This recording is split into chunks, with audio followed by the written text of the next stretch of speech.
बच्चों, welcome to excellent mentors. तो जैसा कि आपके एग्ज़ाम्स आने वाले हैं, तो आई होप आपने अच्छे से प्रिपरेशन कर ली होगी अपनी, और अच्छे से पढ़ाई भी कर रहे होंगे इस टाइम, क्योंकि जैसे कि एग्ज़ाम का माहौल आ गया है। तो उसी एग्ज़ाम के माहौल में मैं आपके प्रिपरेशन को थोड़ा सा बूस्ट करने के लिए आपके लिए आपके स्कूल में जो पिछले साल हाफ ईयरली का पेपर हुआ था उसी का सोल्यूशन लेकर के आई हूँ। ये मैं आपके सेंट जोसेफ कॉलेज का हाफ ईयरली का फिजिक्स का पेपर लेकर के आई हूँ। ठीक है, ये आपका ईयर 2022-23 का हाफ ईयरली का पेपर है। तो देखिए पेपर कैसा आया था। ये रहा आपका ओरिजिनल पेपर। चलिए पढ़ते हैं हमारा पेपर क्या आया था। ये था पेपर में क्वेश्चन नंबर 1, जिसमें कई सारे एमसीक्यूज आपके पूछे गए थे। तो देखिए पहला एमसीक्यू हमसे क्या पूछा गया था, which of the following unit is not a fundamental unit. कौन सी यूनिट हमारी फंडामेंटल यूनिट नहीं है? तो इसका आंसर हो जाएगा हमारी लीटर, क्योंकि मीटर, सेकेंड और केजी तो हमारी फंडामेंटल यूनिट होती है। अगला क्वेश्चन क्या था, the diameter of a thin wire can be measured by. Diameter हम लोग एक पतले से वायर का किससे मेजर कर सकते हैं? तो इसका आंसर है आपका स्क्रू गेज। ठीक है, तो देखिए अगला क्वेश्चन हमारा क्या आया था, the length of a simple pendulum is made 1/4 it time period becomes. तो इस क्वेश्चन को सॉल्व करने के लिए आपको मालूम होना चाहिए कि जो टाइम पीरियड होता है वो लेंथ के स्क्वायर रूट के डायरेक्टली प्रोपोर्शनल होता है। अब इसने क्या किया, लेंथ को 1/4 कर दिया। ठीक है, ये रूट के अंदर रहेगा। जैसे ही रूट के बाहर निकालेंगे, 1/4 को बाहर निकालेंगे, क्या हो जाएगा, ये 1/2। ठीक है, अगर लेंथ में हाफ हो रहा है तो टाइम पीरियड भी हमारी क्या हो जाएगी, आधी हो जाएगी। तो इसलिए इसका आंसर हो जाएगा आपका हाफ। ठीक है, अगला क्वेश्चन क्या था, the SI unit of acceleration. Acceleration की एसआई यूनिट क्या है? तो इसकी एसआई यूनिट होती है हमारी मीटर पर सेकेंड स्क्वायर, इसलिए हमारा ऑप्शन सी करेक्ट होगा। अगला क्वेश्चन क्या था, for a uniformly retarded motion the velocity time graph is. I think आपको ऑप्शन नहीं दिख रहे होंगे, इसको ऊपर कर दे रही हूं मैं। देखें इसमें क्या बोला है, एक यूनिफॉर्मली रिटार्डेड मोशन है जिसमें वेलोसिटी टाइम ग्राफ, पहला ऑप्शन है क्या कर्व होता है, तो ये गलत हो जाएगा क्योंकि यूनिफॉर्म है तो कर्व हो नहीं सकता। आगे बोला है straight line parallel to time axis, ये भी ऑप्शन गलत है। टाइम एक्सिस के अगर पैरेलल होगा तो फिर वो रिटार्डेशन का कोई सवाल ही नहीं है। अगला क्या है, straight line perpendicular to the time axis, ये तो पॉसिबल ही नहीं है। तो हमारा लास्ट ऑप्शन बचता है straight line incline to time axis, बिल्कुल सही। इस तरीके का जब ग्राफ मिलता है हमको तो वो आपका यूनिफॉर्मली रिटार्डेड होता है। ठीक है, आगे बढ़ते हैं। इसमें क्या हुआ था, अगला क्वेश्चन हमारा, a body starts from rest with a uniform acceleration of 2 metre per second, the distance travelled by the body in 2 seconds. तो देखिए इसको आपका न्यूमेरिकल था छोटा सा, तो इसमें आपको कैसे सॉल्व करना है। सबसे पहले बोला है कि रेस्ट से स्टार्ट हो रही है तो हमारा u क्या हो जाएगा, 0। फिर यूनिफॉर्म एक्सेलरेशन हो रहा है, एक्सेलरेशन कितना दिया हुआ है, 2 metre per second square. Then हमें क्या दे करके रखा है, टाइम दिया है कितना, 2 सेकेंड। ठीक है, आपसे पूछा है डिस्टेंस, तो बस आपको दूसरी इक्वेशन जो होती है मोशन की वो लगा देनी है, s is equals to u t plus 1/2 AT का स्क्वायर। तो उसके बाद आप सारी वैल्यूज पुट कर दीजिए, u तो 0 है तो ये पूरा टर्म तो मेरा 0 ही हो गया। आगे बचा है 1/2 into acceleration is 2 and t का स्क्वायर है तो ये क्या हो जाएगा, 2 इंटू 2, एक 2 से एक 2 कैंसिल, तो आपका आंसर कितना आ गया यहाँ पे, 4। ठीक है, 4 मीटर आएगा, तो ये हमारा ऑप्शन हो जाएगा बी सही। ठीक है, आगे हमारा नेक्स्ट क्वेश्चन था, which of the following is a contact force. कौन सा कॉन्टैक्ट फोर्स इन चारों ऑप्शंस में से मेरा है। तो देखिए क्या क्या आपको ऑप्शंस मिले हैं। पहला ऑप्शन है इलेक्ट्रोस्टैटिक फोर्स, नहीं ये कांटेक्ट नहीं होता है। मैग्नेटिक फोर्स में भी कोई कांटेक्ट नहीं होता है। ग्रेविटेशनल इसमें भी नहीं होता है। फ्रिक्शनल फोर्स इसका आपका आंसर हो जाएगा, क्योंकि उसमें जब दो सरफेस कांटेक्ट में आते हैं तभी आपका फ्रिक्शनल फोर्स एक्ट करता है। अगला क्वेश्चन क्या था, the property of inertia is more in, एक टॉय कार में, एक कार में, एक ट्रक में या फिर हॉर्स कार में। तो जैसे कि हम जानते हैं जो इनर्शिया होता है वो बॉडी के मास पे डिपेंड करता है, जितना ज़्यादा मास होगा उतना ज़्यादा ही आपकी बॉडी में इनर्शिया प्रेजेंट होगा। तो इसमें सबसे ज़्यादा मास किस में हो जाएगा, आपका ट्रक में। अगला क्वेश्चन क्या था, the linear momentum of a body of mass m moving with a velocity v is. तो डायरेक्ट आपका फॉर्मूला बेस्ड क्वेश्चन है, क्योंकि लीनियर मोमेंटम किसके इक्वल होता है, m इंटू वी के, तो आपका ऑप्शन बी सही हो जाएगा। अगला क्वेश्चन क्या था, न्यूटन्स थर्ड लॉ, क्या ये फोर्स की क्वालिटी बताता है? तो नहीं। फोर्स की क्वांटिटी बताता है? नहीं। Explains the way a force acts on a body, तो आपका ऑप्शन सी करेक्ट होगा, क्योंकि यही बताता है कि आपका फोर्स जो है वो बॉडी पे किस तरीके से एक्ट कर रहा है। ठीक है, इसके बाद नेक्स्ट क्वेश्चन क्या था, ये भी आपको विजिबल नहीं होगा, एक सेकेंड, चलिए देखिए ये क्या था, the gravitational force acts between two bodies is, ठीक है, इसने बोला है कि जो ग्रेविटेशनल फोर्स होता है हमारा दो बॉडी में कैसे एक्ट करता है। पहला ऑलवेज अट्रैक्टिव, पहला ही ऑप्शन हमारा ठीक है, क्योंकि जो ग्रेविटेशनल फोर्स होता है वो हमेशा अट्रैक्टिव नेचर का होता है, रिपल्सिव वगैरह इसमें नहीं होता है, ये हमेशा अट्रैक्टिव नेचर का होता है। ठीक है, आगे क्या है हमारा, हाँ आगे क्वेश्चन था हमारा 18 kilometre per hour is equal to, basically हमें क्या करना है, किलोमीटर पर आवर को मीटर पर सेकंड में चेंज करना है। तो अगर आपने इसको सीखा होगा तो बहुत छोटा सा सिंपल सा मेथड होता है, अगर आपको कभी भी किलोमीटर पर आवर को मीटर पर सेकंड में चेंज करना है तो आप क्या करेंगे, 5/18 से मल्टीप्लाई कर दीजिए। अगर आपको इसका रिवर्स करना होता है, जैसे मीटर पर सेकंड से किलोमीटर पर आवर में जाना हो, तो आपको क्या करना पड़ेगा, 18/5 से मल्टीप्लाई कर दीजिए। लेकिन हमको तो यहाँ पे किलोमीटर पर आवर को मीटर पर सेकंड में चेंज करना है, तो सिंपली आपको क्या करना पड़ेगा, 5/18 से मल्टीप्लाई कीजिए, 18 से 18 कैंसिल, आपका ऑप्शन क्या हो जाएगा, 5 मीटर पर सेकेंड। अगला क्वेश्चन क्या था, two plane mirror are placed making an angle 90 degree between them for an object placed in between the mirrors, images formed will be। देखिए इस टाइप के क्वेश्चन को सॉल्व करने का एक छोटा सा आपका फॉर्मूला होता है, अगर कभी भी आपको नंबर ऑफ इमेजेस निकालनी है तो n is equals to 360 degree by theta, ये होता है आपका फॉर्मूला। अब यहाँ पे एंगल कितना दिया है 90, तो 360 बाय 90 करेंगे तो आपका आंसर कितना आ जाएगा 4। लेकिन क्या आप 4 देख के 4 पे टिक कर दिया तो आपका सवाल वहीं गलत हो जाएगा, क्योंकि इसमें एक और आपका कॉन्सेप्ट होता है कि जब भी आपका आंसर क्या आ रहा हो, इवन, ठीक है, अगर आपका आंसर इवन आ रहा है तो उस कंडीशन में आपको क्या करना पड़ेगा, उसमें से हमेशा 1 सब्ट्रैक्ट कर दीजिए, तो जो आंसर आएगा वही होगा आपका फाइनल आंसर। तो इसका फाइनल आंसर बनेगा आपका 3। ठीक है, जब भी आपका आंसर इवन आए तो आपको बिना सोचे समझे बस सीधा क्या करना है, उसमें से 1 माइनस कर देना है। आगे बढ़ते हैं, अगला क्वेश्चन क्या था, for an incident ray directed towards centre of curvature of a spherical mirror the reflected ray, अगर आपका कोई भी स्फेरिकल मिरर है, जैसे लेट अस से दिस, अगर कोई भी रे सी से पास हो रही है, आपके सेंटर ऑफ कर्वेचर से पास हो रही है, तो उसके बाद रिफ्लेक्ट होने के बाद वो कैसे जाएगी, हम जानते हैं सी से पास होती है तो वैसे ही सेम रिफ्लेक्ट बैक हो जाएगी। तो इसका आंसर हो जाएगा आपका रिट्रेसेस इट्स पाथ। ठीक है, अपने पाथ को वापस रिट्रेस कर लेती है। अगला क्या था हमारा question, image formed bye a convex mirror. Convex mirror देखिए आपका इस तरीके से होता है, कुछ बल्जिंग आउट बाहर की तरफ। तो इससे जो हमेशा इमेज बनती है, पहली चीज तो वो वर्चुअल बनती है, इरेक्ट बनती है एंड डिमिनिश्ड भी बनती है। ठीक है, डिमिनिश्ड मीन्स छोटी बनेगी। आगे बढ़ते हैं, हाँ तो इसके बाद हमारा जो क्वेश्चन नंबर 1 था वो फिनिश होता है। अब हमारा बढ़ते हैं क्वेश्चन नंबर 2 पे। क्वेश्चन नंबर 2 पे हमारा पहला क्वेश्चन क्या आया था, how is metre related to angstrom, एक मीटर में कितने एंगस्ट्रॉम होते हैं। आपको सिंपल फॉर्मूला बेस्ड क्वेश्चन है, तो आपको आंसर लिख देना है 1 मीटर इज इक्वल्स टू 10 की power 10 angstrom.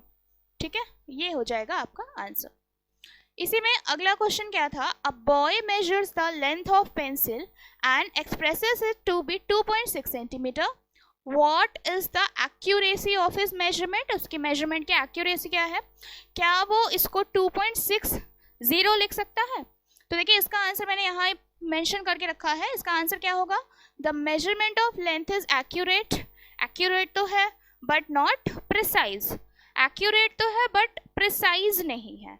yes it is possible to write 2.6 centimetre as 2.60 centimetre, इसको लिखना पॉसिबल है, but as both mean the same, क्योंकि दोनों का मतलब सेम ही रहेगा। also 0 is not significant here due to which there will remain no difference between 2.6 and 2.60 centimetre, क्योंकि यहाँ पे जीरो का कोई उतना खास सिग्निफिकेंस नहीं है, क्योंकि डेसिमल के बाद आपके जीरो का कुछ उतना खास सिग्निफिकेंस नहीं रह जाता है, जिसकी वजह से आप 2.6 को 2.60 भी लिख सकते हैं।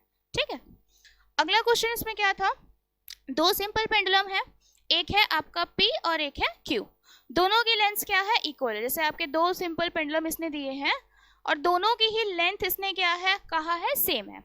आगे इसने बोला है what would be the ratio of their time, sorry यहाँ पे लेंथ इक्वल है but their bobs weigh 40 GF and 80 GF, लेकिन उनके जो बॉब्स है, बॉब क्या होता है, ये जो हम उस पर हैवी मास लटकाते हैं उसको कहते हैं बॉब। बॉब के वेट को अगर 40 GF और 80 GF है, पहले वाले का है 40 GF और दूसरे वाले का है 80 GF।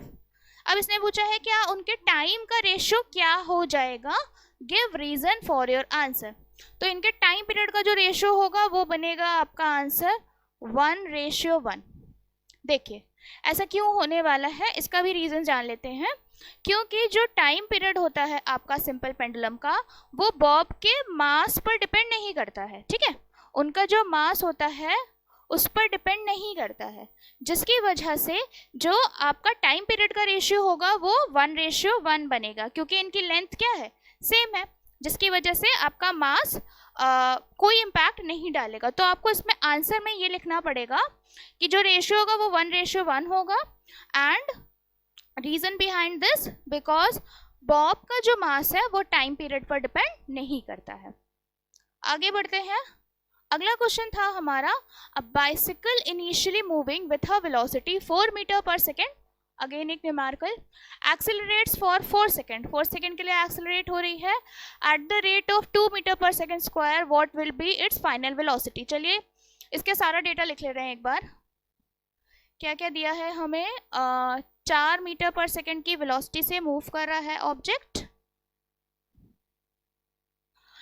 4 मीटर पर सेकेंड की वेलोसिटी से इनिशियली मूव कर रहा है, तो आपका u हो जाएगा 4 मीटर पर सेकेंड। आगे क्या दिया है, एक्सेलरेट्स फॉर 4 सेकेंड, यानी टाइम दिया हुआ है आपका। नेक्स्ट हमें क्या दे करके रखा, at a rate of 2 metre per second square. ठीक है, एक्सेलरेशन आपका दिया हुआ है 2 मीटर पर सेकेंड स्क्वायर। आपसे पूछा क्या है, ऑब्जेक्ट की फाइनल वेलोसिटी यानी कि v। तो बस आपको इसमें सिंपल एक्सेलरेशन का फॉर्मूला लगा दीजिए या वेलोसिटी का पहला वाला फॉर्मूला लगा दीजिए, that is v is equals to u plus 80। ठीक है, तो आपका u गिवन है 4, a गिवन है 2 और टाइम गिवन है आपका 4। सॉल्व करेंगे तो यहाँ पे कितना हो जाएगा, 4 + 8 इट इज 12। वेलोसिटी है तो आपकी यूनिट बन जाएगी मीटर पर सेकेंड।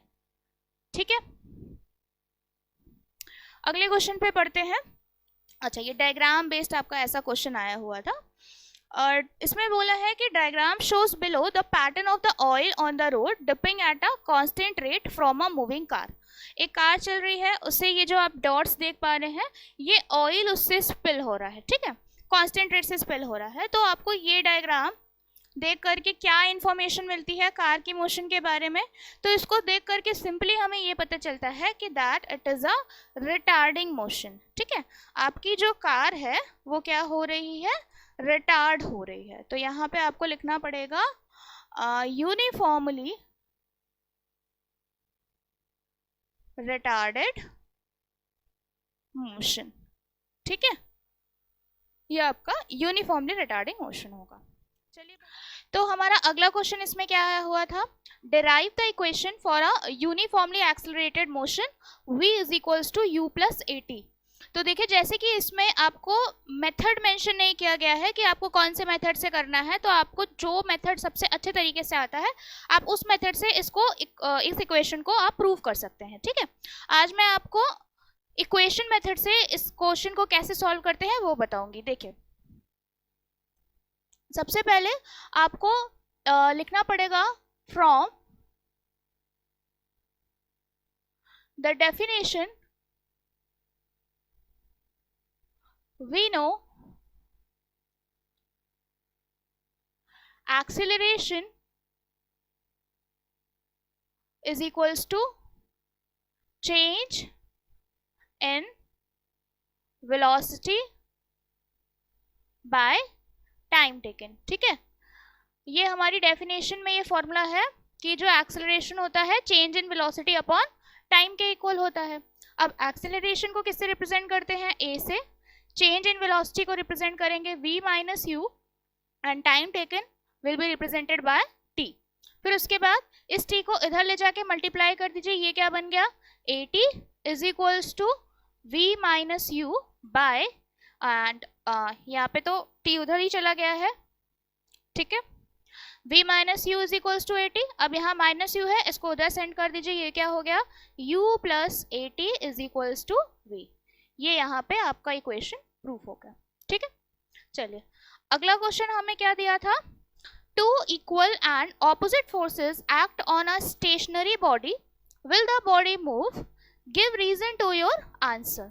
इसने ये कहा है कि दो इक्वल और ऑपोजिट फोर्सेस एक ऑब्जेक्ट के ऊपर लग रहे हैं, एक स्टेशनरी ऑब्जेक्ट के ऊपर लग रहे हैं, तो क्या ये ऑब्जेक्ट आपका मूव करेगा, तो इसका आंसर आपका हो जाएगा no, the object will not move because the net force here is 0। ठीक है, देखिए यहाँ पे नेट फोर्स 0 कैसे हो जाएगा, जैसे सपोज ये आपकी स्टेशनरी बॉडी रही, इधर से लग रहा है 5 न्यूटन एंड इधर से भी लग रहा है आपका 5 न्यूटन, क्योंकि इक्वल बोल के रखा है, डायरेक्शन ऑपोजिट है इसलिए ऐसे बनाया। अब डायरेक्शन ऑपोजिट होने की वजह से जब इनका समीशन करेंगे तो एक साइड आपको माइनस में लिखना पड़ेगा, तो प्लस माइनस कैंसिल होके आपका यहाँ पे 0 दे देगा। ठीक है, आगे बढ़ते हैं। आगे हमारा अगले क्वेश्चन था, state Newton second law of motion, under what condition does it take the form of F is equals to ma। तो यहाँ पे सिंपल आपको न्यूटन के सेकेंड लॉ की स्टेटमेंट लिखनी थी, तो देखिए क्या हो जाएगी, according to Newton second law the rate of change of momentum of a body is directly proportional to the force applied on it, and the change in momentum takes place in the direction in which the force is applied। कहना ये चाह रहा है कि जो आपका force होता है वो डायरेक्टली प्रोपोर्शनल होता है rate of change of momentum के, और जो आपका मोमेंटम उसी डायरेक्शन में होता है जिस डायरेक्शन में आपने लगाया होता है फोर्स। इसके बाद कहा था दो कंडीशन भी बतानी है जब F is equals to ma true hold करेगा, तो वो दो कंडीशन क्या है, when velocities are much smaller than the velocity of light, जब आपकी ऑब्जेक्ट की वेलोसिटी लाइट की वेलोसिटी से बहुत बहुत बहुत छोटी हो, and when mass remains constant. ठीक है, जब आपका मास कांस्टेंट रहेगा तब आपका F is equals to ma true hold करेगा। ठीक, अगला क्वेश्चन क्या था, a boy weighs 300 newton on earth, what would his approximate weight on moon, give reason for your answer. देखिए जो हमारा मून होता है वहां पर जो ग्रेविटेशनल एक्सेलरेशन होता है अर्थ के ग्रेविटेशनल एक्सेलरेशन के कंपैरिजन में कम होता है। कितना होता है वहां पर, देखिए जो g ऑन मून होता है वो अप्रोक्सीमेटली g ऑन अर्थ के 1/6 के इक्वल होता है। ठीक है, तो जिस वजह से जो हमारा वेट होगा वो भी अर्थ के वेट का 1/6 होगा मून पे। तो बस आपको इसका क्या करना है, ये लिख देना है, एंड देन जो भी आपका वेट दिया हुआ है जैसे कि 300 न्यूटन दिया है, आपको इसका क्या निकालना है, 1/6 करना है। ठीक है, 1/6 करेंगे, कैंसिल किया, ये आ गया यहाँ पे आपका 50, तो आपका आंसर हो जाएगा इस क्वेश्चन का 50 न्यूटन। ठीक है, और रीजन भी हमें आपको यही लिखना है, because gravitational acceleration on moon is 1/6 of the gravitational acceleration on the अर्थ।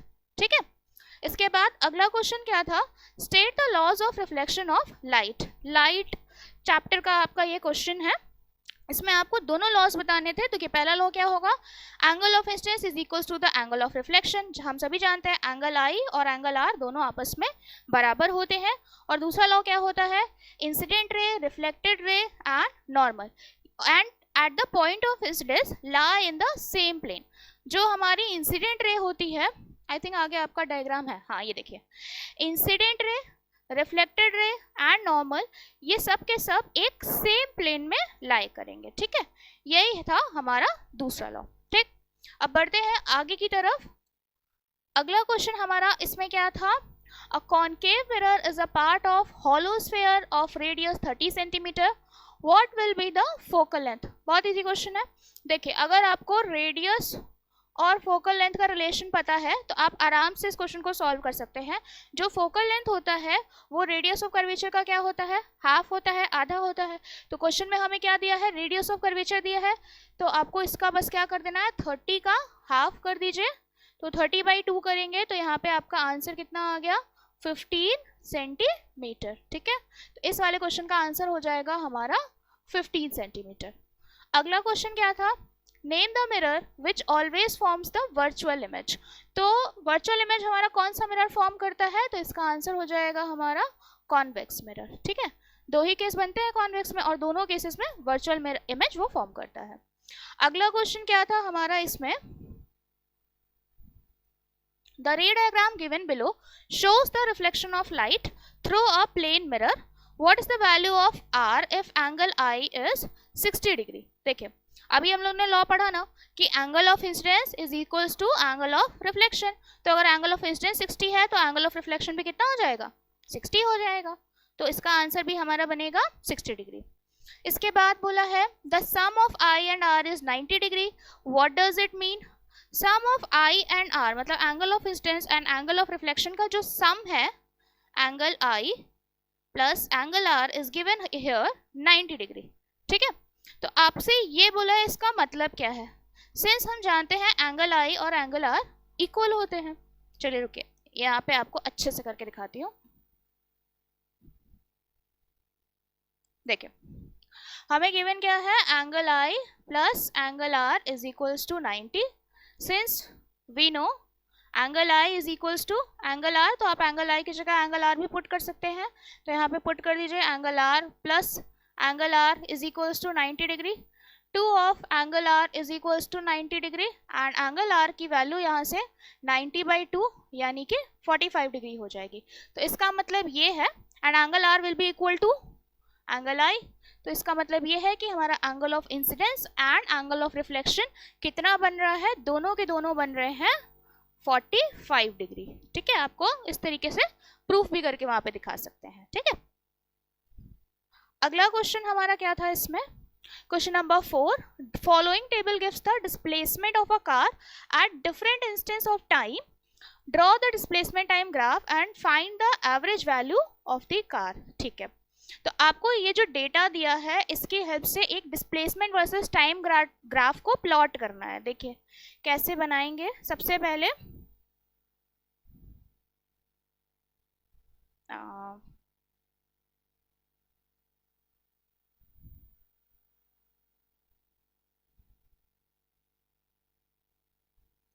देखिए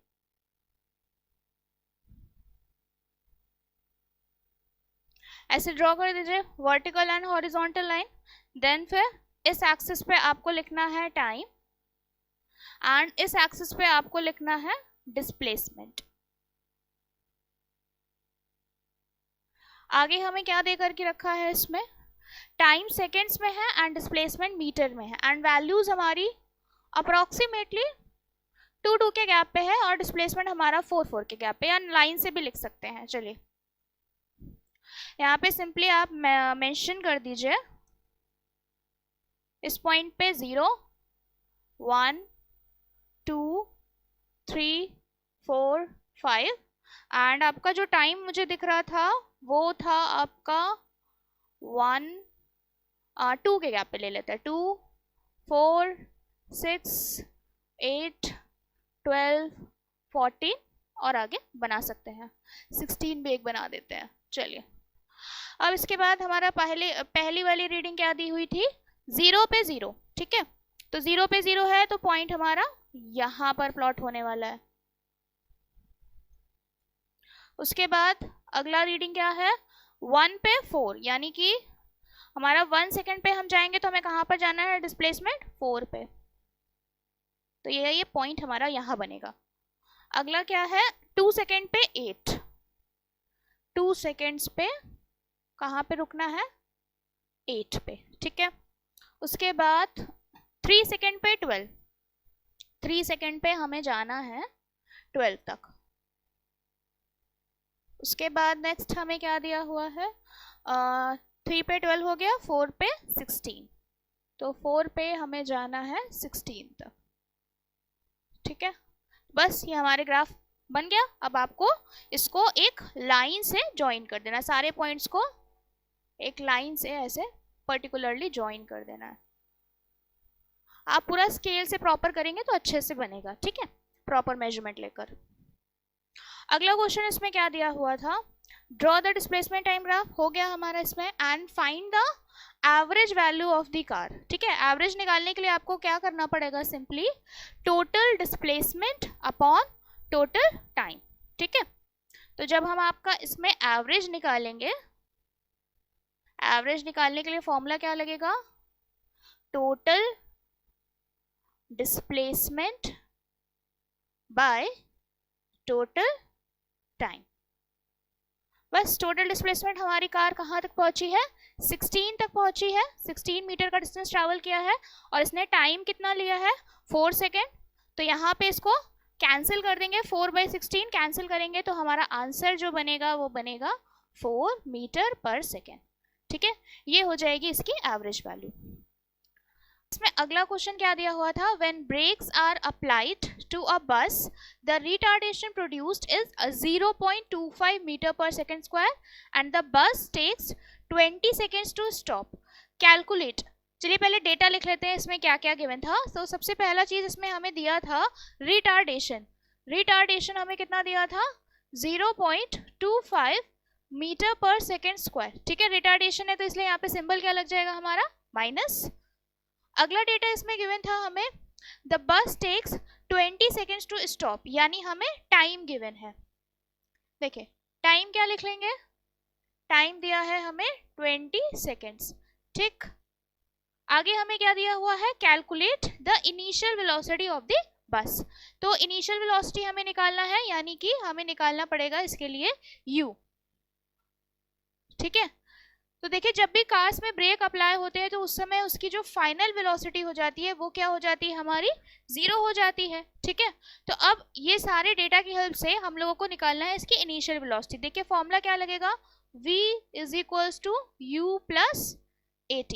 ठीक है, v की वैल्यू यहाँ पे गिवन है 0, u की वैल्यू हमें फाइंड आउट करनी है, a की वैल्यू हमारी क्या है, माइनस का 0.25, और टाइम हमें कितना दिया हुआ है यहाँ पे 20। ठीक है, अगर हम लोग को इसको सॉल्व करने जाएंगे तो हमारा आंसर क्या आ जाएगा, u, एंड यहाँ माइनस में 25 × 2 करेंगे तो हमारा 50, 500, और 2 डिजिट के बाद डेसिमल लग जाएगा, इसलिए यहाँ पे आ जाएगा माइनस का 5। अब माइनस के 5 को उधर सेंड करेंगे तो u की वैल्यू क्या आ जाएगी, 5 और मीटर पर सेकेंड, क्योंकि ये हमारा वेलोसिटी आया है। ठीक है, आगे क्या हमें निकालना था इसमें, डिस्टेंस ट्रैवल्ड बाय बस ड्यूरिंग दिस टाइम। हमें डिस्टेंस निकालनी है, तो डिस्टेंस निकालने के लिए डिस्टेंस का फॉर्मूला लगा देंगे। डिस्टेंस का फॉर्मूला होता है s = ut + 1/2 at²। ठीक है, u की वैल्यू अभी फाइंड आउट करी हमने, कितनी आई, 5, और टाइम हमें कितना दिया हुआ था, 20 + हाफ, एक्सेलरेशन कितना दिया है, माइनस का 0.25 इनटू टाइम कितना गिवन है हमारा 20, तो स्क्वायर है इसलिए 20 × 20 हो गया। 2 से 20 को कैंसिल कर देंगे, ये हो गया 10। देन इसको इधर आगे सॉल्व किया, 5 × 20 ये हो गया आपका 100, प्लस यहाँ पे ये हो गया 200। 200 को 25 से मल्टीप्लाई करेंगे, आपका हो गया 5000। 2 डिजिट बाद डेसिमल लगेगा तो ये कितना हो जाएगा आपका 50, और वहाँ माइनस में इसलिए यहाँ पे आएगा -50, प्लस माइनस यहाँ पे माइनस हो जाएगा तो आपका आंसर बनेगा 50 मीटर। तो ये हो जाएगी आपकी डिस्टेंस। ठीक है, हमारा क्या आया हुआ था, explain dust particles are remove from a carpet by beating it. कहना ये चाहता है क्वेश्चन कि जब भी हम लोग कारपेट को किसी स्टिक से बीट करते हैं तो उसमें से जो डस्ट पार्टिकल्स होते हैं वो बाहर निकल आते हैं। इसी का रीजन हमसे पूछा था। तो देखिए इसमें क्या होता है, जब भी आप किसी नॉन मूविंग चीज को, यानी एग्जांपल इसमें क्या है, कारपेट, तो कारपेट इस टाइम नॉन मूविंग है तो इस समय उसका इनर्शिया क्या हो गया, इनर्शिया ऑफ रेस्ट। तो उसके जिस पार्ट पे हम लोग बीट करेंगे तो वो किस में आ जाएगा, मोशन में। बट जो डस्ट पार्टिकल्स होंगे वो अपने इनर्शिया ऑफ रेस्ट को रिटेन करने की वजह से वहीं पर रह जाएंगे और ग्रेविटी फिर उनको पुल डाउन कर लेगी, जिसकी वजह से वो पार्टिकल्स आपके बाहर आ जाते हैं। तो इसका आंसर मैंने यहाँ पे मेंशन किया हुआ है, आप इसको यहाँ से पढ़ सकते हैं। ठीक है, अगला क्वेश्चन क्या था हमारा, डिस्प्लेसमेंट और यूनिफॉर्म वेलोसिटी को हमको डिफाइन करना है। तो चलिए देख लेते हैं इसकी डेफिनेशन क्या होगी। तो डिस्प्लेसमेंट की डेफिनेशन क्या होती है, ये होती है हमारी shortest distance between initial and final point. जैसे आप यहाँ से निकले, यहाँ गए और फिर यहाँ पे आपने टर्न किया, तो ये जो आपका एंडिंग पॉइंट है और स्टार्टिंग पॉइंट है, इनके बीच की जो शॉर्टेस्ट डिस्टेंस होती है, इसे ही हम लोग क्या कहते हैं, डिस्प्लेसमेंट। और ये एक वेक्टर क्वांटिटी है, बिकॉज इसमें आपको डायरेक्शन को मेंशन करना होता है, ठीक है। और यूनिफॉर्म वेलोसिटी क्या होती है, अगर कोई बॉडी इक्वल डिस्टेंस ट्रैवल करे in a particular direction in equal intervals of time, the body is said to be moving with a uniform velocity। मतलब इसका क्या है, अगर कोई बॉडी इक्वल टाइम इंटरवल्स में इक्वल डिस्टेंस ट्रैवल कर रही है और in a particular direction, same direction बनाए हुए, तो उसकी वेलोसिटी को हम लोग क्या कहते हैं, यूनिफॉर्म वेलोसिटी कहते हैं। वैसे इसमें मेंशन नहीं किया है, आप चाहे तो यहाँ पर इसकी एसआई यूनिट भी साथ में लिख सकते हैं। एसआई यूनिट डिस्प्लेसमेंट की क्या होती है, मीटर होती है, ठीक है। और यूनिफॉर्म वेलोसिटी की एसआई यूनिट आपकी होती है मीटर पर सेकेंड। ये भी आप आंसर में मेंशन कर सकते हैं, ठीक है। चलिए आगे क्या दिया हुआ था, name 3 units of time bigger than a second. Second से 3 बड़ी यूनिट हमको लिखनी है और इनका रिलेशन भी बताना है कि सेकेंड से कैसे होता है। तो देखिए क्या क्या लिख लेंगे।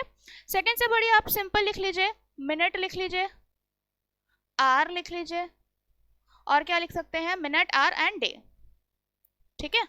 और फिर देन आपका रिलेशन बताना है, तो 1 मिनट में कितने सेकंड्स होते हैं, 60 सेकंड्स होते हैं, ठीक।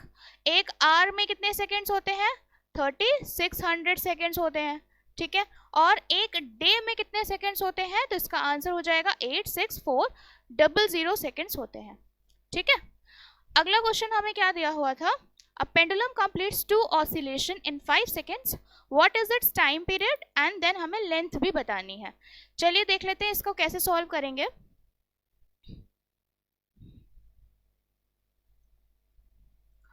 एक पेंडुलम है जो कि क्या दिया था, 2 ऑसिलेशन 5 सेकेंड में कंप्लीट कर पा रहा है। तो 2 ऑसिलेशंस इन 5 सेकेंड, तो एक ऑसिलेशन कितने में करेगा ये, 5/2 सेकेंड, सिंपल यूनिटरी मेथड। तो 5/2 को आप जब डिवाइड कर देंगे तो आपका आंसर क्या आ जाएगा, 2.5 सेकेंड, ठीक है। क्योंकि जो टाइम पीरियड होता है वो क्या होता है, एक ऑसिलेशन करने में कितना टाइम लगा। कि हमें क्या सॉल्व करना था, इसकी लेंथ निकालनी थी। तो लेंथ निकालने के लिए देखिए फॉर्मूला क्या लगाएंगे, t = 2 पाई √L/g, ये होता है हमारा फॉर्मूला। अब इसमें हमको निकालनी क्या है, एल निकालने के लिए आपको क्या करना पड़ेगा, स्क्वायर ऑन बोथ साइड कर दीजिए। तो स्क्वायर ऑन बोथ साइड करेंगे तो क्या हो जाएगा, t² = 4 pi square into L/g, ठीक है। रूट कैंसिल हो जाएगा स्क्वायर करने से। अब इसको इधर सेंड कर दीजिए, तो ये क्या बन गया, t², ये मल्टीप्लाई में है, चला गया हमारा डिवाइड में, और g डिवाइड में था तो इधर किस में आ जाएगा आपका, मल्टीप्लाई में। तो यहाँ से आप L की वैल्यू इस फॉर्मूले से निकाल सकते हैं। देखिए सबसे पहले यहाँ पे क्या, t की वैल्यू मतलब टाइम पीरियड है, तो टाइम पीरियड जस्ट अभी हमने कैलकुलेट किया, कितना आया हमारा 2.5, तो उसका स्क्वायर कर देंगे, ठीक है, इंटू जी की वैल्यू हमें क्वेश्चन में ही मेंशन है, कितनी दी हुई है, 9.8 डिवाइडेड बाई 4 इंटू पाई की वैल्यू दी हुई है। पाई की वैल्यू अगर नहीं भी दी हुई है तो हम अपने मन से भी रख सकते हैं, कितनी होती है, 3.14 का स्क्वायर। जब इसको पूरा कैलकुलेट करके हम लोग सॉल्व करेंगे तो हमारा फाइनल आंसर क्या बनेगा, 1.55, और क्योंकि ये लेंथ है तो आंसर बनेगा 1.55 मीटर, ठीक है। ये हो जाएगा आपका इसकी लेंथ का आंसर, ठीक। अगले क्वेश्चन हमें इसमें क्या दिया हुआ था, in the figure alongside a body of weight 6 Newton is having from a rigid support by a string, what force is exerted by। देखिए ये फिगर बेस्ड क्वेश्चन है, आई होप आपको विजिबल हो।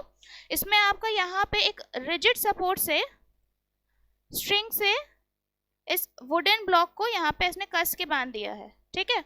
और हमसे पहला क्वेश्चन इसमें क्या पूछा है, what is the force exerted by block on the string. ये जो ब्लॉक है इस स्ट्रिंग के ऊपर कितना फोर्स अप्लाई कर रही है। तो आपको क्या लिखना पड़ेगा इसका आंसर, ये ब्लॉक इस स्ट्रिंग के ऊपर अपना वेट अप्लाई कर रही है। क्या अप्लाई कर रही है बेटा, अपना वेट, और वेट वो किधर लगा रही होगी, डाउनवर्ड्स, और कितना लगा रही होगी, 16 न्यूटन। ये यहाँ पे मेंशन है उसका वेट 16 न्यूटन, ठीक है। इसके बाद पूछा है हमसे स्ट्रिंग, ये जो रस्सी है वो इस ब्लॉक के ऊपर कितना लगा रही होगी, तो ये रस्सी इस ब्लॉक के ऊपर कौन सा फोर्स अप्लाई कर रही होगी, वो फोर्स होगा आपका टेंशन का फोर्स, ठीक है। और ये टेंशन का फोर्स आपका कितना होगा, 16 न्यूटन, बट इसकी डायरेक्शन क्या हो जाएगी, अपवर्ड्स, ठीक है। अब इसमें आगे बोला है कि name them and show them in the diagram. Name तो मैंने बता दिया, ठीक है। अब इसके बाद इसको डायग्राम में शो करना है, तो कैसे शो करेंगे, देखिए यहाँ पे आपको ऐसे एक एरो बनाना है जो कि रिप्रेजेंट करेगा कि ये ब्लॉक अपना वेट किधर लगा रहा है, डाउनवर्ड्स। यहाँ पे ऐसे मेंशन भी कर सकते हैं वेट, ठीक है, 16 न्यूटन ऐसे करके। और यहाँ पे इस स्ट्रिंग के ऊपर ऐसे ऊपर की ओर एक एरो लगाना है जो कि टेंशन फोर्स लगा रही होगी ये स्ट्रिंग, और यहाँ पे ऐसे लिख देना है टेंशन, ठीक है, which is also equals to 16 newton. ये आपका प्रॉपर, आपको ये डायग्राम वापस कॉपी करके अपने टेक्स्ट बुक में बनाना पड़ेगा, ठीक है। चलिए आगे अगला क्वेश्चन हमें इस पेपर में क्या दिया था, write 3 characteristic of the image formed by, I think यहाँ पे क्वेश्चन मेंशन नहीं है, write 3 characteristic of the image formed by, okay, a plane mirror, आधा क्वेश्चन इधर था। 3 कैरेक्टरिस्टिक लिखनी है हमको, इमेज जिस प्लेन मिरर जो इमेज बनाता है उसी की 3 कैरेक्टरिस्टिक लिखनी है। देखिए आप क्या लिख लेंगे, पहली कैरेक्टरिस्टिक तो आपको ये लिखनी पड़ेगी कि जो मिरर होता है प्लेन मिरर वो कैसी इमेज बनाता है, ऑलवेज वर्चुअल, ठीक है, ये हो गया। दूसरी कैरेक्टरिस्टिक क्या लिखेंगे, जो प्लेन मिरर हमारी इमेज बनाता है वो हमेशा कैसी होती है, इरेक्ट या फिर अपराइट भी कह सकते हैं उसको, हमेशा सीधी दिखाता है हमें। थर्ड क्या है हो जाएगा आपका इसका, हाँ आप ये लिख सकते हैं, वर्चुअल हो गया, इरेक्ट हो गया, एंड थर्ड आप लिख सकते हैं लैटरली इन्वर्टेड।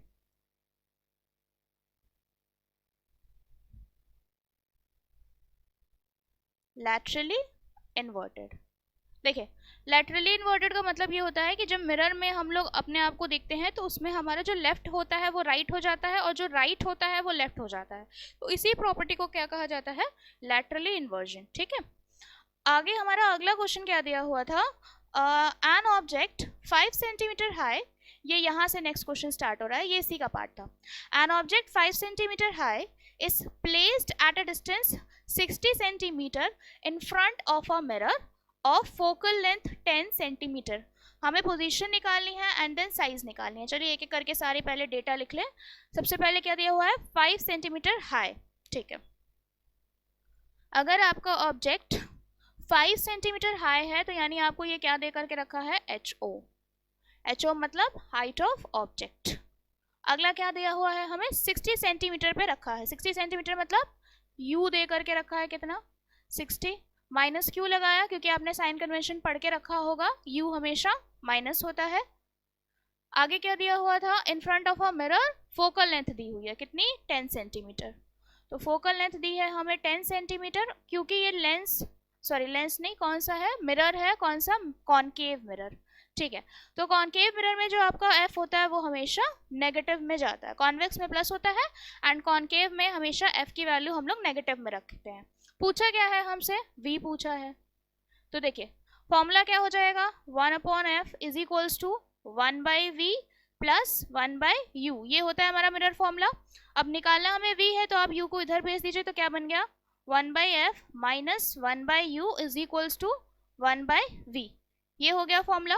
f की वैल्यू देखिए क्या दी हुई है, -10, u की वैल्यू क्या दी हुई है, -60 is equals to 1/v, minus minus ये क्या हो जाएगा, प्लस, तो 1/-10 plus 1/60 is equals to 1/v, 60 और 10 का एलसीएम लेंगे तो आपका 60 ही बनेगा, तो यहाँ से आपका हो गया -6 plus 1 is equals to 1/v, solve करेंगे ये हो गया -5/60 is equals to 1/v, cancel करेंगे तो ये हो जाएगा -1/12 is equals to 1/v, cross multiply किया तो v की वैल्यू हमारी क्या आ जाएगी, -12 क्योंकि सारी वैल्यू सेंटीमीटर में है तो ये भी आंसर हमारा -12 सेंटीमीटर आ जाएगा। ठीक है, अब इसने क्वेश्चन में हमसे बोला था कि right the position of the image, तो आप -12 सेंटीमीटर पे आंसर नहीं छोड़ देंगे, आपको आगे भी लिखना पड़ेगा। आप ये लिखेंगे image is formed in front of the mirror at a distance of 12 centimetre. ठीक है, ये प्रॉपर आपका आंसर हो जाएगा, क्योंकि डिस्टेंस के आगे कभी माइनस नहीं लगाया जाता। आपने यहाँ पे फ्रंट स्पेसिफाई कर दिया तो वो उसी से सफिशिएंट है, तो ये पूरा प्रॉपर इसका आंसर होगा। अगला इसमें क्या दिया हुआ था, साइज ऑफ द इमेज। देखिए साइज कैसे निकालेंगे, एक रिलेशन होता है आपका हाइट और v और u को लेकर के, m is equals to H I by H O is equals to minus का v बाय u, ये पूरा आपका रिलेशन होता है, मैग्निफिकेशन में आपने पढ़ा होगा। तो यहाँ से आपको निकालना क्या है, एच आई निकालना है, एच ओ मेंशन्ड है, v निकाल दिया, u भी आपको पता है, तो बस वैल्यूज पुट कर दीजिए यहाँ पे। देखिए एच आई आपको फाइंड आउट करना है, इसको यहीं पे रहने दीजिए। v की वैल्यू देखिए क्या आई अभी हमारी -12, पुट कर दीजिए, अपॉन में u की वैल्यू हमने मेंशन करी है कितनी, -60 इनटू एच ओ उधर चला जाएगा, तो हाइट ऑफ ऑब्जेक्ट हमारी क्वेश्चन में कितनी मेंशन्ड है, 5 सेंटीमीटर। ठीक, अब यहाँ से अगर हम कैंसिल करने जाएंगे, देखिए एक नेगेटिव साइन से एक नेगेटिव साइन कैंसिल हो गया, 12 से आप 60 को कैंसिल करेंगे, यहाँ पे कितना हो गया 5। ठीक है, यहाँ पे आपका 5 दिया होता। ठीक है, अब इस 5 से इस 5 को भी कैंसिल कर देंगे तो यहाँ पे हमारा बचेगा कितना, सिर्फ 1। तो हमारी हाइट ऑफ इमेज कितनी हो गई, -1 सेंटीमीटर। अब देखिए यहाँ पे माइनस क्यों आ रहा है, क्योंकि माइनस का साइन ये रिप्रेजेंट करता है कि जो हमारी इमेज है वो उल्टी बनी है। ठीक है, इमेज जो है यहाँ पे हमारी इन्वर्टेड है और उसकी साइज कितनी है आपकी, 1 सेंटीमीटर। ठीक है, चलिए अगले क्वेश्चन पे बढ़ते हैं। Name the mirror shows in the figure A and B. ये आपके दो फिगर्स यहाँ पे मेंशन्ड है, ए और बी। इसमें जो मिरर बना है वो बताना है हमको। देखिए ये ऐसे बाहर की तरफ आउटवर्ड्स बल्जिंग आउट है और पीछे की ओर पेंट है, तो ये कौन सा मिरर हो गया, simple, it is a convex mirror.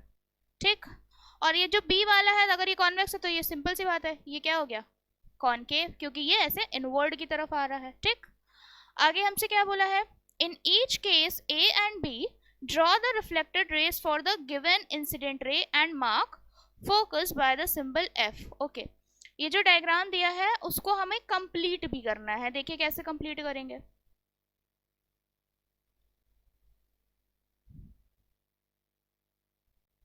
सी यहाँ पर आपका कॉन्वेक्स मिरर है। ठीक, एक रे आपकी ऐसे बिल्कुल पैरेलल गई हुई है इस तरीके से, बस इतना डायग्राम दिया हुआ है। अब हमें इसको कंप्लीट करना है, तो कॉन्वेक्स मिरर हो चाहे कॉनकेव मिरर हो, कभी भी कोई रे पैरेलल जाती है तो कॉन्वेक्स मिरर में तो देखिए इस तरीके से डाइवर्जन होता है।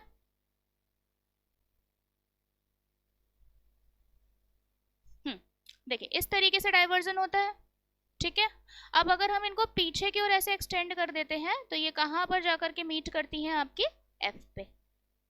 ठीक, कॉनकेव मिरर में देख लीजिए, इसमें क्या दिया हुआ है, इस तरीके से आपकी रे जा रही है और इसमें जो रिफ्लेक्शन होता है वो ऐसे जाती है और इस तरीके से रिफ्लेक्ट करती है। ठीक है, ये जहां पर भी पॉइंट को टच करेगी वो वाला पॉइंट हो जाएगा आपका एफ। इस तरीके से आपको ये डायग्राम कंप्लीट करना था। ठीक है, आगे बढ़ते हैं। हमारा अगला क्वेश्चन था, name and state the action and reaction in the following cases. देखिए पहला है मूविंग रॉकेट।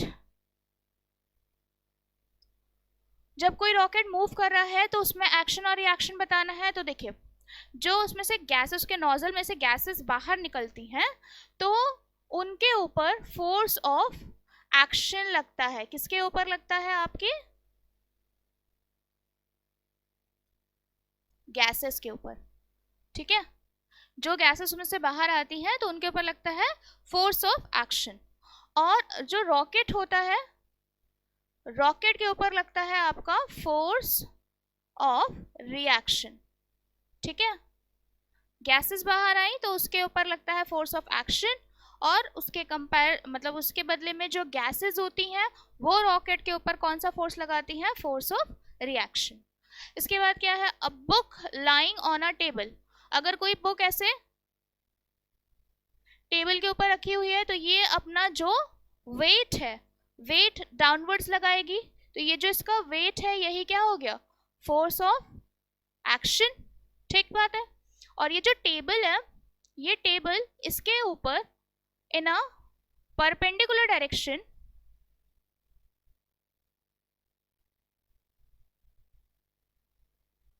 ठीक है। देखिए ये जो टेबल है इसके ऊपर इन अ परपेंडिकुलर डायरेक्शन एक फोर्स लगाएगा जो कि होता है आपका नॉर्मल रिएक्शन फोर्स, ठीक है, नॉर्मल रिएक्शन फोर्स होता है। इसके बाद नेक्स्ट है, एक मूविंग ट्रेन कोलाइडिंग ट्रेन के साथ कोलाइड कर रही है विथ अ स्टेशनरी ट्रेन, तो इसमें फोर्स ऑफ एक्शन कौन लगाएगी, मूविंग ट्रेन, और जो स्टेशनरी ट्रेन है वो उसके ऊपर कौन सा फोर्स लगाएगी, फोर्स ऑफ रिएक्शन, ठीक है। अगला क्वेश्चन हमारा क्या दिया हुआ है, a ball is thrown vertically upwards with an initial velocity of 49 metre per second, take g is equals to 9.8, okay. और इसमें हमें निकालनी है मैक्सिमम हाइट। देखिए मैक्सिमम हाइट वाला जब भी केस आता है तो अगर आपको उसमें एक फॉर्मूला याद हो तो वो उससे सीधा डायरेक्ट ये क्वेश्चन निकल जाएगा। देखिए कौन सा फॉर्मूला होता है, अगर नहीं याद है तो आज सीख जाएंगे। जब भी आपको मैक्सिमम हाइट निकालनी हो यानी एच मैक्स, तो उस केस में आपका एक डायरेक्ट फॉर्मूला दिया हुआ है आपकी टेक्स्ट बुक में, it is you square by 2g, ठीक है। ये आप अगर अप्लाई कर देंगे तो आपका डायरेक्ट आंसर रेडी है। देखिए इसमें क्या क्या दिया हुआ है, u की वैल्यू दी हुई है 49 metre per second, u is given 49 metre per second, and then g भी हमको गिवन है कितना, 9.8 मीटर पर सेकेंड स्क्वायर। ये दो चीजें हमें क्वेश्चन में मेंशन्ड है, बस अब आपको फॉर्मूले में पुट कर देना, आपकी हाइट आ जाएगी। तो h इज इक्वल्स टू हो गया u स्क्वायर यानी 49 इंटू 49, एंड देन आपका 2 इंटू जी की वैल्यू कितनी है 9.8, ठीक है। अब आपको इसी को सॉल्व करना है, तो देखिए 49 इंटू 49 ये आपका 50 से जस्ट एक लेस है, तो इसका आंसर आपका हो जाएगा 2401, ठीक है। इसका स्क्वायर करेंगे 2401 आएगा, और 2 इंटू 9.8 है तो ये आपका हो जाएगा 19.6। अब देखिए जैसे कि ये 19.6 है, ये लगभग लगभग आपका 20 के पास है, ठीक है, 20 के पास है, तो आप इसका 20 है तो आप 2 से इसको डिवाइड कर दीजिए, 2400 का आधा हो गया आपका 1200, और 1 का आधा हो जाएगा आपका 2.5, तो लगभग लगभग इसका आंसर कुछ अराउंड अराउंड इतना आएगा ये, ठीक है। और इसकी हाइट पूछी थी, तो हाइट हमारी होती है मीटर में, तो ये हो जाएगा 1 to 2.5 मीटर। अगला इसमें क्वेश्चन क्या दिया हुआ था, the time taken by it before it reaches the ground again, ठीक है। अब हमें टाइम निकालना है, टाइम निकालने के लिए देखिए फॉर्मूला क्या होगा, चलिए इसके बाद आपको उसमें टाइम निकालने को कहा था, तो देखिए टाइम निकालने का भी एक ऐसा ही सीधा सा फॉर्मूला है, time is equals to 2u by g। ऐसे पर्टिकुलर टाइप के क्वेश्चन में ये वाले फॉर्मूले अप्लाई होते हैं, हर जगह नहीं चलेंगे, ठीक है। तो time is equals to 2u by g है, तो 2 इंटू इनिशियल वेलोसिटी हमें कितनी दी है 49 बाय g की वैल्यू कितनी है 9.8, डेसिमल हटाया यहाँ 0 बढ़ गया, इसको कैंसिल करेंगे ये चला जाएगा इसके साथ 5 बार में, ठीक है। एंड देन 5 2 ज़ा, ये आपका आंसर बन गया कितना 10, एंड टाइम है तो इसका यूनिट क्या बन जाएगी सेकेंड, तो ये वाले क्वेश्चन का आंसर होगा आपका 10 सेकेंड। आगे इसमें क्या दिया था, दो प्लेन मिरर दिए हैं arranged parallel and facing each other at some separation. How many images are formed for a point object kept in between them? Show the formation of images with the help of a ray diagram. Okay, ठीक है। तो देखिए plane mirror है, एक दूसरे से कैसे रखे हुए हैं, पैरेलल रखे हैं। जब पैरेलल रखे जाते हैं प्लेन मिरर इस तरीके से कुछ, तो इनके बीच में कोई एंगल नहीं बन रहा है, यानी हम क्या लिख सकते हैं, इनके बीच में एंगल कितना बन रहा है 0 डिग्री, ठीक है। जब 0 डिग्री एंगल बन रहा है इसमें, तो वही सेम फॉर्मूला अभी हम लोग ने सीखा था। फॉर्मूला क्या होता है, n is equals to 360 degree upon theta. यहाँ पे थीटा की वैल्यू क्या है, 0 है। अगर आप 0 से किसी भी चीज को डिवाइड करते हैं तो आपका आंसर क्या बनता है, इनफाइनाइट। यानी इस केस में आपकी इनफाइनाइट इमेजेस बनने वाली हैं। जैसे आपने बार्बर शॉप में देखा भी होगा, वहां पे यही सेम कॉन्सेप्ट होता है, पैरेलल मिरर्स रखे जाते हैं और वहां पे आपकी मल्टीपल इमेजेस बनती हैं।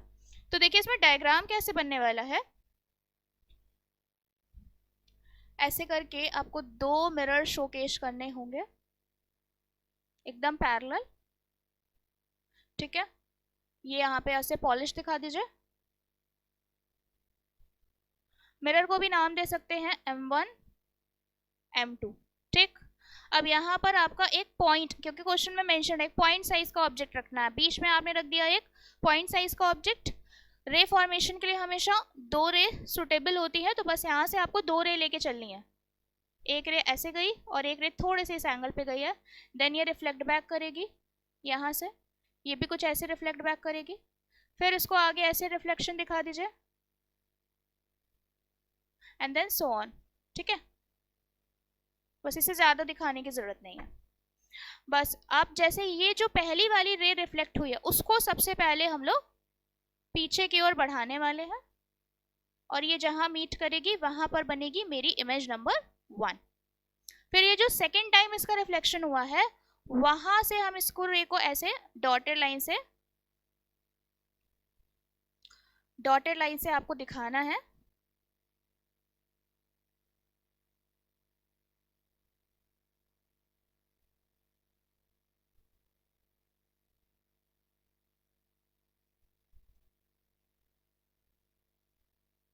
ठीक है, यहां पर बन जाएगी आपकी इमेज नंबर 2। ठीक है, ये वाली जो रिफ्लेक्टेड रे है, इसको भी अगर आप पीछे की ओर ऐसे एक्सटेंड कर देंगे, इसको थोड़ा सा और बढ़ा लीजिए, तो यहां पे बन गई आपकी इमेज नंबर 3। तो इस तरीके से आपका कुछ डायग्राम रहने वाला है। ठीक है, अगला क्वेश्चन हमें इसमें क्या दिया था, name the SI and CGS units of force, how are they related. हमें एसआई और सीजीएस यूनिट लिखनी है फोर्स की, बहुत सिंपल है। क्या होती है हमारी फोर्स की एसआई यूनिट, फोर्स की एसआई यूनिट होती है न्यूटन। ठीक है, और सीजीएस यूनिट क्या होती है हमारी फोर्स की, तो फोर्स की सीजीएस यूनिट होती है हमारी डाइन। ठीक, अब इसमें इनके दोनों के बीच में हमसे रिलेशन पूछा, देखिए रिलेशन क्या होगा, 1 न्यूटन इज इक्वल्स टू होता है हमारा 10 raise to the power 5 dyne. ठीक है, बस ये लिखना था आपको इसमें। आगे क्या दिया हुआ था इसमें, an insect is sitting in front of a plane mirror at a distance of 2 metre from it. कहने का मतलब ये है कि ये मिरर है आपका, यहां से 2 मीटर की डिस्टेंस पर एक इंसेक्ट बैठा हुआ है। ठीक है, अब पूछा है where is the image of the insect formed. तो प्लेन मिरर में जानते हैं हम लोग इमेज कहाँ बनती है, ऑलवेज बिहाइंड द मिरर। ठीक है, हमेशा मिरर के पीछे बनेगी। What is the distance between the insect and its image. देखिए मिरर में ये कॉन्सेप्ट होता है कि जितनी दूर पे आपका ऑब्जेक्ट रखा है, उसकी जो इमेज है वो भी उतनी ही दूर पे बनेगी। यानी अगर 2 मीटर पे रखा है तो इमेज भी कितने पे बनने वाली है, 2 मीटर पे। तो इसका ऑब्जेक्ट ये है, इमेज ये है, इनके बीच की टोटल डिस्टेंस मेरी कितनी हो गई, 2 + 2 4 मीटर। तो इसका आंसर हो जाएगा मेरा 4 मीटर। अगला पूछा है हमसे, is the image formed by real और वर्चुअल। तो ये तो सीधा आंसर है, वर्चुअल होगा, बिकॉज प्लेन मिरर में हमेशा कैसी इमेज बनती है, वर्चुअल इमेज। अगला क्वेश्चन हमसे क्या पूछा था, right 2 uses of convex mirror. Convex mirror के 2 यूजेस लिखने हैं। तो देखिए आप क्या लिख सकते हैं, पहला आप डाल दीजिए कि जो कॉन्वेक्स मिरर होता है वो यूज होता है as a reflector, in street lamps. ठीक है, स्ट्रीट लैम्प्स में एज अ रिफ्लेक्टर यूज करते हैं। एंड देन हमसे सेकंड क्वेश्चन पूछा था कि इसका दूसरा, अच्छा मतलब 2 यूज लिखना था इसमें, reflector in a street lamp लिख दीजिए, और एक लिख सकते हैं आप as a rear view mirror. ठीक है, दो ये यूजेस हो जाएंगे। अगला इसमें क्वेश्चन था हमसे, give two difference between real image और वर्चुअल इमेज। देखिए, रियल इमेज और वर्चुअल इमेज में दो डिफरेंसेस लिखने हैं, क्या हो जाएंगे?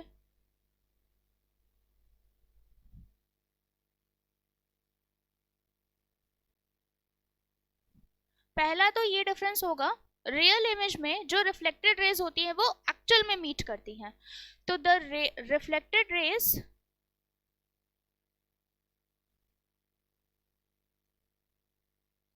meet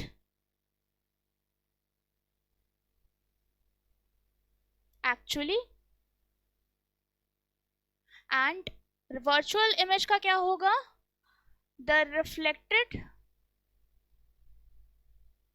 rays meet when they are produced backward। ठीक है, रिफ्लेक्टेड रेज आपके इसमें तभी मिलती है जब इनको आगे की ओर एक्सटेंड करा जाता है। सेकेंड क्या हो जाएगा? इट इज ऑलवेज इन्वर्टेड, जो आपकी रियल इमेज होगी वो हमेशा उल्टी भी बनने वाली है। ठीक है, और यहां पे इसका हो जाएगा इट इज ऑलवेज इरेक्ट, जो आपकी वर्चुअल इमेज होती है वो हमेशा सीधी बनती है। ठीक, दो ही लिखने थे, तो ये हो गया यहाँ पे इसका आंसर। अगला क्वेश्चन था, name the factor on which inertia of a body depends and state how it depends on the factor stated by you. Inertia of a body कौन से फैक्टर पर डिपेंड करती है? तो ये फैक्टर होता है हमारा मास। ठीक है, किसी भी बॉडी की जो इनर्शिया होती है वो मास पर डिपेंड करती है, और ये कैसे डिपेंड करती है? तो larger the mass, larger is the more is the inertia. ठीक है, जितना ज्यादा मास होगा उस ऑब्जेक्ट का उतना ज्यादा ही उसमें इनर्शिया होने वाली है। जैसे कि सिंपल, अगर आपसे किसी ट्रक को हिलाने के लिए कहा जाए या टॉय कार को हिलाने के लिए कहा जाए, तो आपको ट्रक को हिलाने में ज्यादा फोर्स लगेगी, पहली बात तो हिलने नहीं वाली है ना। तो ऐसा क्यों होता है? बिकॉज टॉय कार का मास ट्रक के मास में बहुत ही कम है, तो इस वजह से उसका इनर्शिया भी कम होता है, जिसकी वजह से उसको उसके इनर्शिया को चेंज करना हमारे लिए आसान है। इसीलिए जो हमारा इनर्शिया होता है वो कौन से फैक्टर पर डिपेंड करता है? मास पे। अगला क्वेश्चन इसमें क्या था? Draw a ray diagram to show the formation of image by a concave mirror for an object placed between centre of curvature and focus and state 3 characteristic of the image. ठीक है, diagram based question है, आपको concave mirror इसमें बनाना है।